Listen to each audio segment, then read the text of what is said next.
चलिए इस विश्लेषण में 2026 के उन बड़े बदलावों को डिकोड करते हैं जो दुनिया की दिशा बदलेंगे।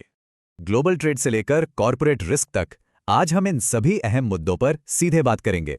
व्यापार से शुरुआत करें तो Bharat EU free trade agreement का सीधा असर पूरे 2 अरब लोगों पर पड़ेगा।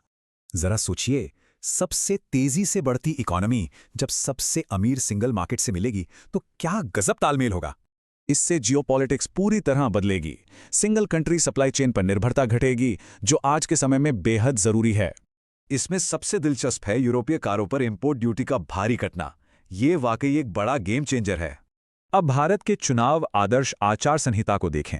इसका उद्देश्य निष्पक्षता है, पर इसे सीधा कानूनी बैकअप नहीं है।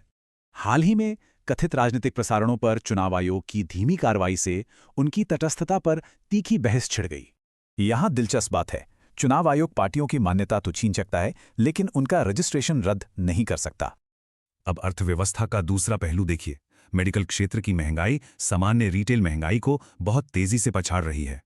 प्राइवेट कॉलेज की भारी फीस और आयातित उपकरणों पर अत्यधिक निर्भरता के कारण हेल्थ केयर कॉस्ट आसमान छू रही है।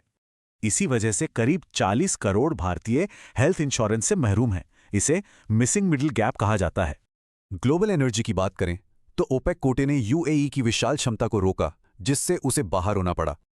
देखिए, यूएई तेल उत्पादन टालने के बजाय मौजूदा ऊंची कीमतों का फायदा उठाकर अपना रेवेन्यू तुरंत अधिकतम करना चाहता है। ग्लोबल रिस्क को देखें तो ये सभी बड़े मैक्रो बदलाव सीधे तौर पर कॉर्पोरेट स्थिरता पर गहरा असर डालते हैं। इसलिए 2026 के प्राइमरी खतरों को पहचानना अहम है, जैसे साइबर सिक्योरिटी, डिजिटल व्यवधान और ओवरऑल बिजनेस रेजिलियंस।